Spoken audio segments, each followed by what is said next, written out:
The Week 6 Fanball winners contests are up now on the Fanball mobile app, which this week includes a free roll. Play for free in the GameBlazers sponsored free roll on the Fanball mobile app this Sunday. And we also have a Thursday night Eagles-Giants matchup primed and ready to go for tonight's game. I previewed that game yesterday on Fantasy Football Almost Daily, and I basically gave you the answer key. So we got that going for us. There's $1 contests all over the place in Week 6. There's also a $5 contest. We've got a London game featuring the Jets and Broncos, some early and late pick threes, the Sunday night game, the Monday night doubleheader. Come play winners with us. Use the promo code ALMOST for a $20 deposit match for first-time depositors. We're also brought to you by GameBlazers, which just announced the Week 9 single biggest weekly prize pool of all time on GameBlazers. $75,000 will be given away during Week 9's mid-season madness, which means you got a couple of weeks to stock your inventory and stack those lineups. GameBlazers is helping you this week with 4 to 5 packs on sale for this week only. Each pack of 3 untradeable items, just $5 each. Use promo code FFAD to make your first deposit, and we'll match it up to $100. Build your ultimate fantasy team at GameBlazers. Today, we dive into the Sunday slate for Week 6 on Fanball with our good old friend T-Bone Jones. But first, Less Than Jake. From the Sports Hub Games Network, this is Fantasy Football Almost Daily with your host, Matt Harrison.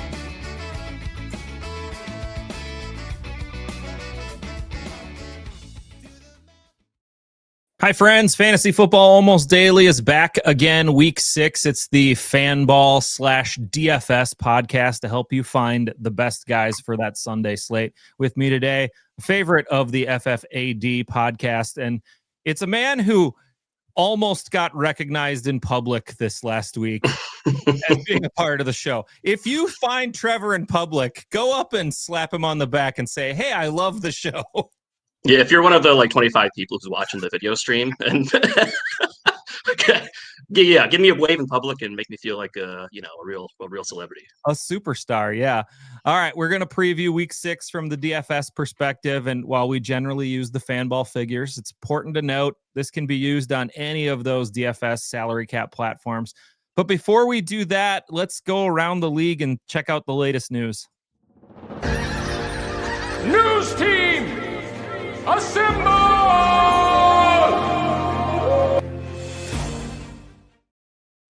There's actually a lot of injury updates, but the one piece of news that's pretty interesting is that Joe Flacco was a Browns backup on Monday and is the Bengals starter on Sunday. What are we doing here, Bengals? What is the point of this? I don't know. Flacco's kind of interesting. Just on Fanball this week, he's 5K and he's got the best receiving duo in the league to throw to. It's not a great matchup, but Flacco is at least relevant again in fantasy. You want to know what the Bengals are doing? That division is garbage, and the Bengals can still win that division. And if they win that division and they get Joe Burrow back in December, I mean, roll the dice. All bets are off. Their defense is hot garbage, but oh well. That's a good point about the division. I'd forgotten that the Ravens are staring 1-5 in the face. Yeah, the Browns are terrible, and the Aaron Rodgers led Steelers are the favorites right now. Yuck. And that's not a real. That doesn't scary. No. All right. Lots of injury updates. I'm going to kind of rapid fire these. Lamar Jackson and Brock Bowers both seem to be trending the wrong way. They sat out practice on Wednesday, as do Bucs starters Bucky Irving and Mike Evans. They don't look like they'll go. Strange one for the Bucs though. Chris Godwin popped up on the injury report. He took Wednesday off. They think that might be a rest day. Any of those guys scare you at all?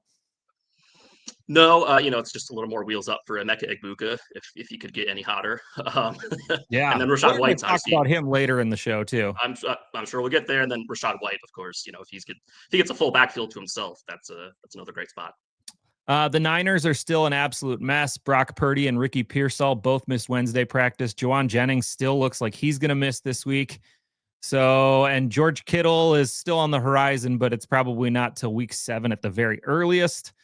CeeDee Lamb not back at practice yet. Neither is Terry McLaurin.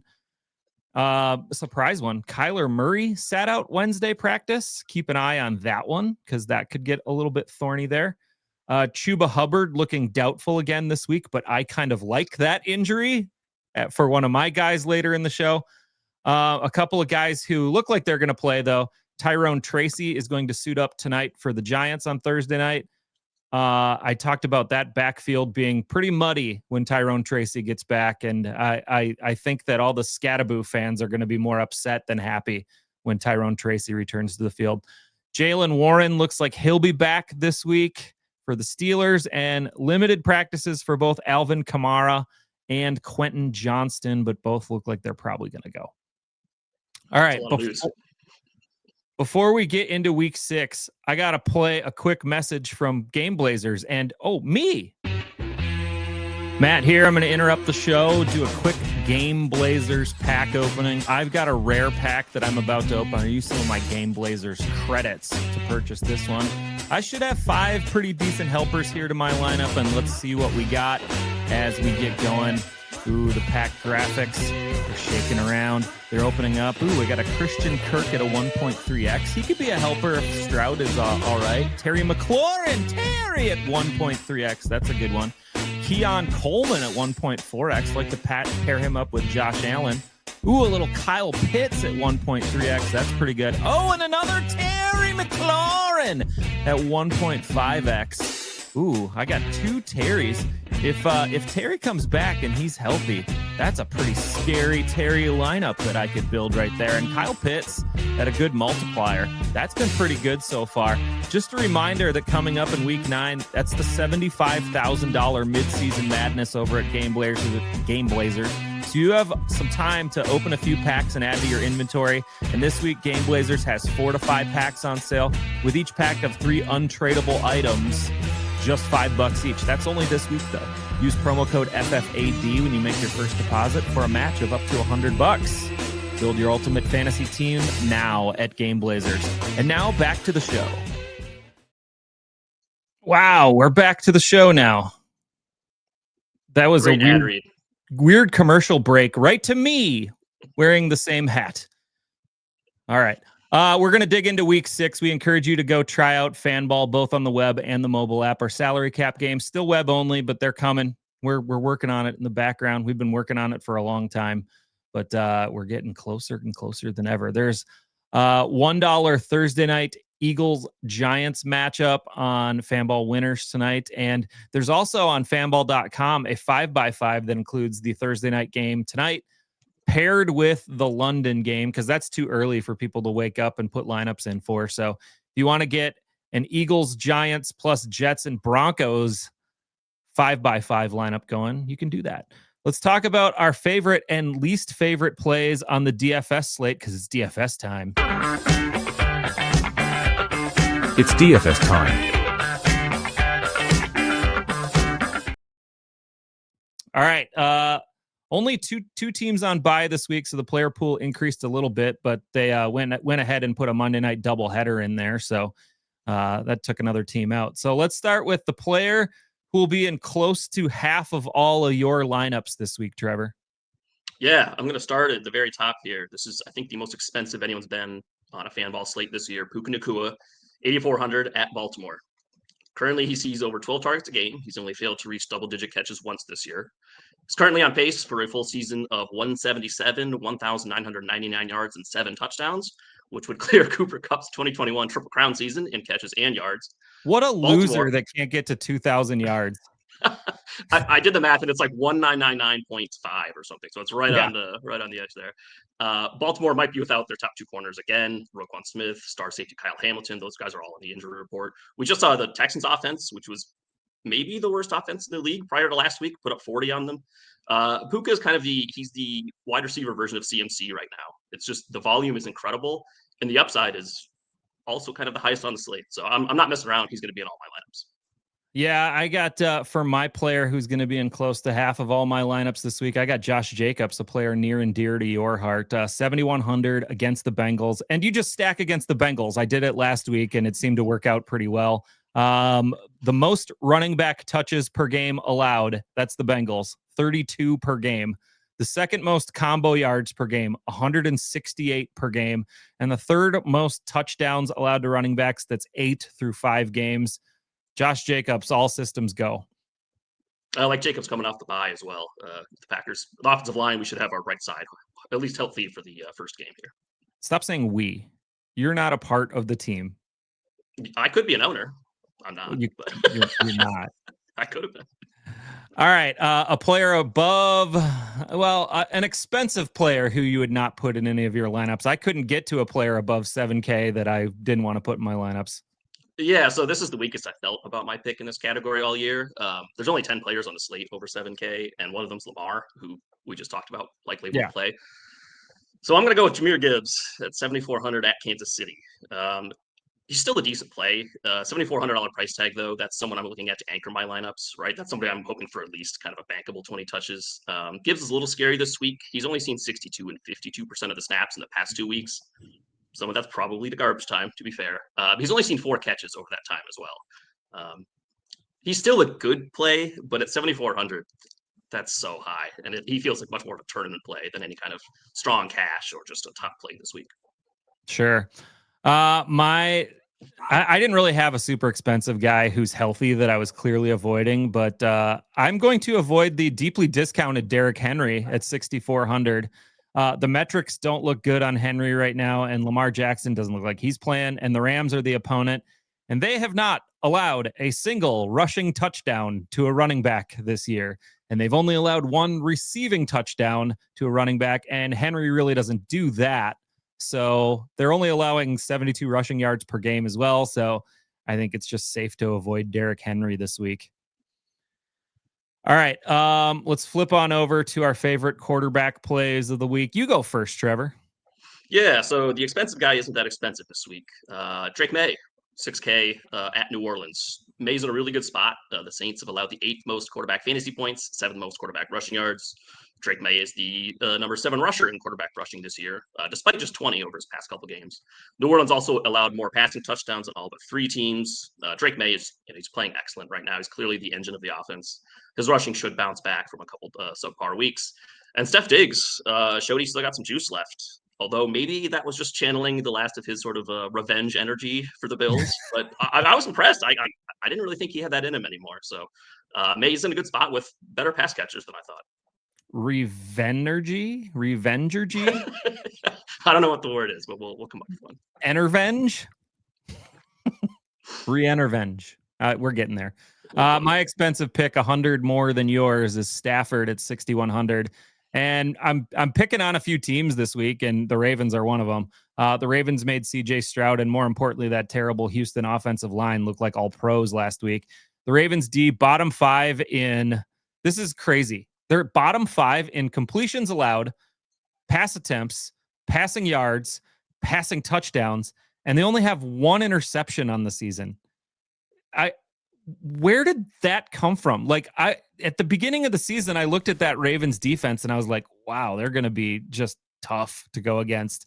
And all the injuries and all that stuff still in play. But much of the reason you like Puka, you got to like Stafford too. I like what you said about maybe we just pick a couple teams every week.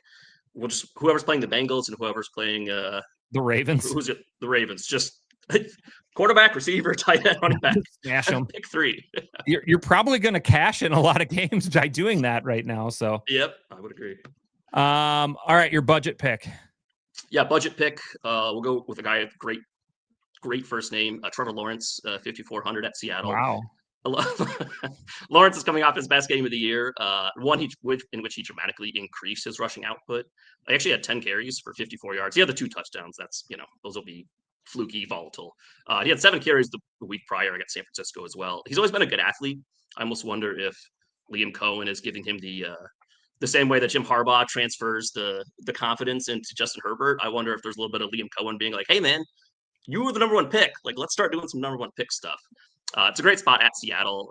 Seattle's giving up the 8th most passing yards a game. Baker just lit them up for 379 and 2. And we finally saw Travis Hunter make his appearance in a positive way. So things are looking up for the Jags, and 5,400 is a good price for T-Law. Trevor, do you believe in the stars aligning in certain times? Sure. Because your budget pick was Trevor, and my budget pick is Jones. Ooh, okay. Mac Jones. You could make a Trevor Jones lineup. Trevor Jones. Is there a Matt Harrison lineup? Is there a Matt Stafford and There used to be a Matt Harrison, Marvin Harrison in baseball back in the day. Well, I got Matthew Stafford, and I could put Marvin Harrison in with him. We'll see. But I got Mac Jones or Brock Purdy. I think Jones is going to be the starter, but if Purdy is healthy, I think you can flex right to him. But I do think it's going to be Jones for one more week. Mac is averaging 302 passing yards per game, and Purdy is averaging 293. The Niners just keep passing the ball a ton, and it doesn't matter that their top 3 wide receivers and their top tight end are likely all out. They don't care. They're going to keep passing on you. And I love Mac's two-tone, his two-face suit after the game last week. I don't know if you saw it at the press conference. No. His suit was half black, and then right down the middle was half red. So Mac's he's feeling himself, man. He's playing well, too. Obviously one of your cousins, because you seem to dress like that a lot when we were in the office back. Yeah, a lot of two-tone suits. Yeah, for sure. All right, running back plays. I'm going to go first on this one because it dovetails right into mine. I got Christian McCaffrey at 8,200. He's averaging 11 targets per game. That's like getting a top 5 wide receiver. And then also, he's getting 18 rushing attempts per game. The Bucs have allowed the 3rd most receiving yards to opposing backs this year. Don't think too hard about this. McCaffrey's going to go bonkers. I remember in week 1, I think CMC was the guy I said I wouldn't put in any of my lineups. And here we are 5 weeks later, and he's got like 160 touches. Yeah. Like just crazy. Man, what a warrior. That's a great one. This week, for expensive guy this week, I'm going Javonte Williams, 6,300 at Carolina. Through week 5, Javonte is 3rd in yards, rushing yards, 2nd in yards per carry, 2nd in rushing touchdowns, and 1st in first downs gained. We saw Jaden Blue actually play last week a little bit. Some people were kind of worried about that. He only touched the ball 4 times, 18% of the snaps. Carolina's a good spot. They've only played 2 good rushing offenses this year, Jacksonville and Atlanta, and allowed 313 rushing yards to non-quarterbacks. And that includes that Atlanta game where they gave up 0 points to Atlanta. The Cowboys running game is excellent, and Javonte's playing really well. It's a really good spot for him this week. All right. My budget running back is on the other side of this matchup in that game. It's Rico Dowdle, who Scott Fish calls the Dowdler, or he typed into our Slack the other day and called him Geezer Dowdle, which I thought that was a good nickname. Dave Canales calls him War Daddy, which is a great nickname. And the War Daddy's coming off 234 combo yards and a score last week, and Hubbard's still hurt.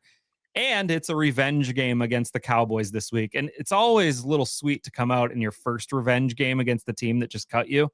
They're not great against the run, those Cowboys. They really struggle with pass catching running backs, which Dowdle can do. They've allowed the 2nd most running back receptions and the most receiving yards to opposing backs. And you add it all together, and they've allowed the 5th most combo yards. So Dowdle could be in line for just an absolutely huge day. And he's only 5K, flat 5K. I like that a lot. Yeah, I do too. This guy's right in that wheelhouse. My cheap guy. We have Michael Carter, 5,100 at Indy. In the first game last week, without Connor and Trey Benson, Carter saw 23 touches, including 5 catches to just 3 touches for Amari DeMarcado. And he'll never get the ball again. Well, so his pass game role could be a little more stable than we think. Carter's, that is, considering the butt chewing / physical violence that Amari DeMarcado suffered at the hands of Jonathan Gannon for dropping the ball at the 1-yard line last week.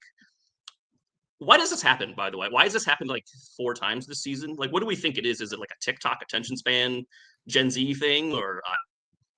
I don't know. Maybe they need to just show it off for the Instagram, get that highlight reel, or maybe they just like absolutely black out when they're going to score a touchdown. Because can you imagine scoring a touchdown in the NFL? How exciting that would be. Is this Bill Simmons? He's got the maybe players, they just black out when they score a touchdown because it's like yeah. kind of the coolest thing a human being can do. I feel like if I was running a ball into the end zone, I would have 2 arms over it like this and just keep running Forrest Gump style until I hit the wall.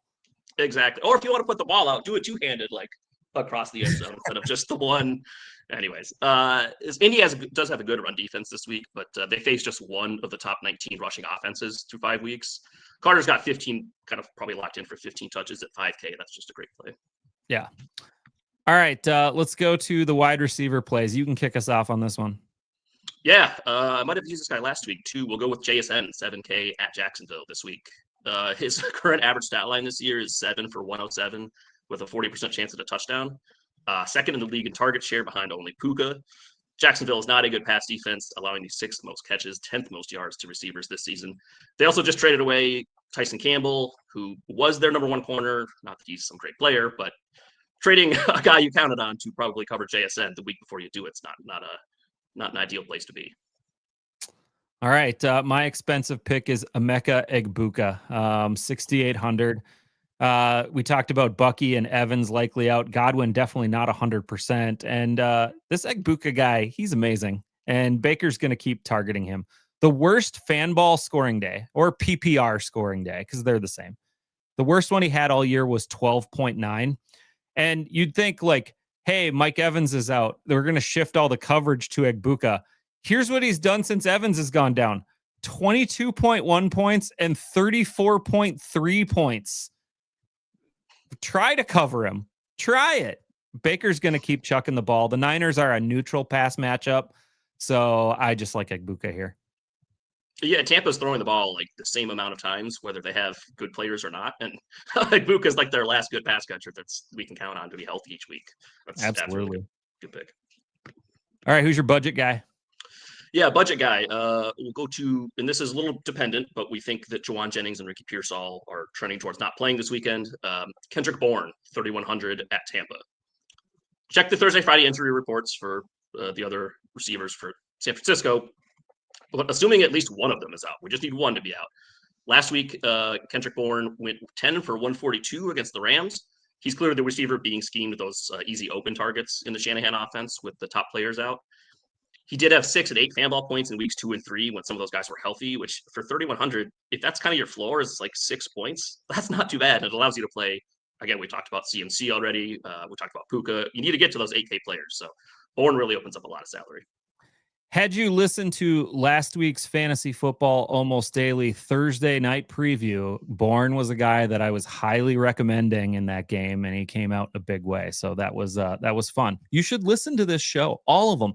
Everybody who's listening right now, subscribe on YouTube or Spotify or Apple Podcasts or wherever you're listening. Make sure you subscribe so you don't miss an episode here because we got gold nuggets here to give you. My budget guy, he's got a gold nugget on his helmet, like a soft gold nugget. It's Romeo Doubs. Wears a pillow on his helmet. The last time we saw Doubs, he was scoring his 3rd touchdown of the game against Dallas, and the matchup against the Bengals is just as juicy. They've allowed 8 different wide receivers to hit double-digit PPR points in a game this year. And Doubs is the guy who Jordan Love keeps finding downfield. His ADOT is the best out of the wide receivers in play that are on the field most of the time. I just like Doubs a lot in this one. That's a good one, and that actually rolls right into my expensive tight end pick because I think this will be our 3rd Packer of the show so far. We'll go with Tucker Kraft. Yeah, 4,600 at home against those same Bengals. Like you said, Bengals pass defense is atrocious. Specifically against the tight end, they've allowed the most targets, 2nd most catches, 4th most yards, 2nd most touchdowns.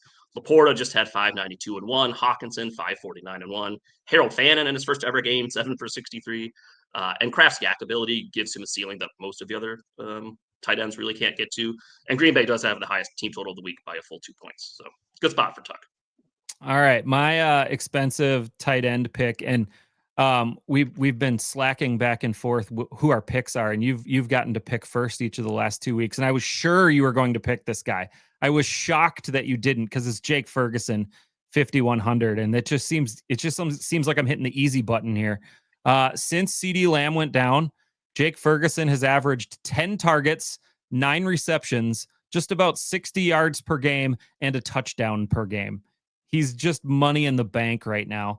The Panthers have good corners, but they're terrible at tight end coverage. They've allowed the most receiving yards to tight ends this year at almost 80 per game. So we really found the 2 worst tight end defenses and just attack them with. We're picking on them. Yeah. Okay, I got a weird one for my budget guy, but you go first on the budget. Okay, so I think this is actually one of the better budget ones we've had this year. Michael Mayer for the Raiders, 3,100 at home against the Titans. Brock Bowers is currently week to week with PCL injury, and he's obviously a tough SOB, but it sounds like they're really going to hold him out almost against his will to make sure he gets healthy. Mayer was the 35th pick of the draft just a couple years ago and should dominate this Raiders tight end room without Bowers. So both of these guys, Mayer and Bowers, were out last week. Albert O, who I didn't know was still in the league, caught 5 of 6 targets on just 46% of the team snaps. And Ian Thomas also had 3 catches on 3 targets. So you assume Mayer gets, 80% of that workload, even a 5 for 50 stat line, and you're past 3x value. Nice. All right. My budget guy, Noah Fant at 3,000. And this is a hunch. This is a shot in the dark. But what team is he on? He's on the Bengals Okay. with good old Joe Flacco. And Joe Flacco is new to that team, and they're probably going to be down a few scores. But Joe Flacco beat these Packers just a couple of weeks ago with the Browns. And who did he target? David Njoku and Harold Fannin over and over again. They combined for 11 targets, which was about a third of Flacco's passes thrown. And they combined for 65 yards, which was almost half of the yardage he threw for. He didn't throw for very many yards in this game, but he targeted those tight ends. And maybe it's because the Browns don't have much for wide receivers and, Jamar Chase and T. Higgins changed that plan. But if they got to go to the air a lot, it seems like Noah Fant's going to just probably chew up about 5 receptions in this game. And if you get to 5 receptions and X amount of yards, that 3,000 price tag is worth it at that point. No, that's a good one. I had forgotten that Noah Fant was like an active part of an NFL team in 2025, but it's good. No, it's a good spot. And Flacco, he woke up 11, throwing to tight ends. So yeah. All right. Who's your deep sleeper this week? Yeah, I think I'm saying this right. Ryan Flournoy, the Dallas receiver, 3,300 at Carolina. Right. So he saw season high 57% of the snaps last week and turned that playing time into 6 catches, 114 yards, and a touchdown. He's also got 3 carries over the past 2 weeks. He's a really cheap player in the second highest total game on the slate. And Dallas wide receiver Kevontae Turpin, who gets like 20% of the snaps at receiver, is unlikely to suit up. So it's pretty thin. But again, you notice, Dallas, we're picking up Carolina, we're picking up Bengals. There's a few teams that we can kind of just stack guys against, and Flournoy is a good way to get exposure to that. Seems like it's working so far. My I'm not deviating from that for my deep sleeper. I'm going with Emmanuel Wilson, 3,800 against the Bengals. This is just, it might get so out of hand in Green Bay this weekend that Wilson gets the whole fourth quarter all to himself. And he had 11 touches for 81 combo yards against Dallas the last time he was out there. He looked pretty decent in that game. So I got to think that even off the bye, Josh Jacobs, he gets dinged up. He runs hard. They're going to probably have to take some touches off of him at some point during the season. It seems like the Packers should roll in this one, and it seems like a perfect opportunity to get some mileage off of Jacobs and some Emmanuel Wilson time in the game. Now, I don't know if I want to play him all that much, but if I was building a stars and scrubs kind of lineup and I needed a flex guy that was under 4K, I think that this is a play that you could make. Yeah, I'm down. All right. Do you have a lineup you want to give us for this week, Trevor? Yeah, I feel okay about what I got initially here. We got quarterback, we got Drake and Trevor. Running back, Jonathan Taylor, which that'll be a decision, JT or CMC. You could play both. I won't be, probably. And at flex, I'm actually going with Josh Jacobs, who you had earlier. Receiver, Puka, JSN, Kendrick Bourne, and Michael Mayer. So it's about as stars and scrubsy as it gets. That's a pretty good one. All right, let's go to the 5x5 this week as I pop it up on the screen here. And it's all the late games. So there's actually a bunch of really, really good plays in here. We got that 49ers Bucks game. We got the Packers going against the Bengals. We got the Lions plus KC. So there's a couple of interesting offenses here. Obviously, Jake Browning sitting at the $3 spot, but guess who else is? Jamar Chase. And that's kind of interesting now that Flacco's there. You're not going to start Jake Browning, but if Flacco's just, hey, I'm going to go chuck it deep because I'm 40 years old and I got nothing left to prove, Jamar Chase might be in for a pretty good day. And at $3, I love that discount there. Anybody I mean, else that's sticking out to you? Yeah, Chase is a good one, like you said. I mean, even with the Browns, there was a lot of just like, well, Flacco's throwing it 40 times a game. So whether they Yeah. have good players or not, that's just kind of what he does, right? Rashad White, I think, obviously, if Bucky's ruled out, is maybe a must play at just a buck. Mhm. And then Ricky Pearsall, I mean, we talked about why we like Kendrick Bourne. Ricky Pearsall is actually like a good quality player. And so if he does suit up at $2 in a game that could be a shootout, Tampa's kind of played a number of these now. I like those guys in kind of the $1 to $2 range. Worth noting, Brock Purdy is in this field at $5, but Mac Jones is also in it at $3.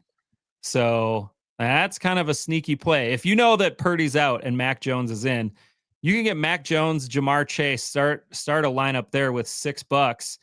Add Rashad White, you're at $7.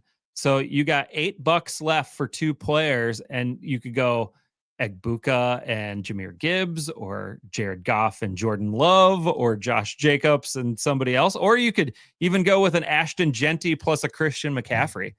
It's kind of a fun way to build some lineups there. There's a lot of good options. Cheap stacks available there in this one.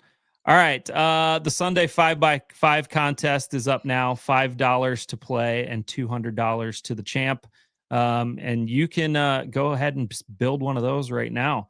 Reminder on GameBlazers, win your share of $750,000 in guaranteed cash prizes in free roll only contests over at GameBlazers. The promo code FFAD will get you a $100 deposit match. Go ahead, register today. And I believe if you use the promo code LeagueSafe when you actually sign up, they will give you a couple of bonus extra packs just by signing up. So that's kind of a sneaky hint right there.